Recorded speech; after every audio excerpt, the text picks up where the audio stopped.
জীবনে কিছু কিছু মুহূর্তে এমন হয় যেগুলো চলে যাওয়ার পর শুধু একটা শব্দ বাকি থাকে, আফসোস।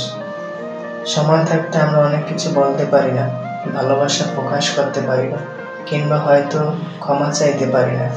তখন মনে হয়, আহা, যদি আর একটু সুযোগ পেতাম, যদি আর একটু সময় হাতে থাকতো। আফসোস হলো সেই অদৃশ্য বোঝা যেটা মানুষ সারা জীবন বয়ে বেড়ায়। হয়তো চোখের সামনে মানুষটা ছিল, তবুও তাকে নিজের করে নিতে পারিনি।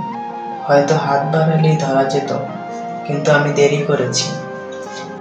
আজ যখন পাশে কেউ নেই, তখন শুধু বুকের ভেতর জমে থাকা নিঃশব্দ কান্নাই মনে করিয়ে দেয়, কিছু ভুল শুধরে নেওয়া যায় না, কিছু মানুষকে আর ফেরানো যায় না। আফসোস আসলেই জ্বলন্ত আগুন, যা নিভে যায় না, শুধু ভেতরটা পুড়িয়ে ধোঁয়া করে রাখে। জীবন যতই এগোয়, সময় যতই পাল্টায়, সেই আফসোসের ছায়া ততই বড় হয়ে আমাদের সঙ্গে থাকে।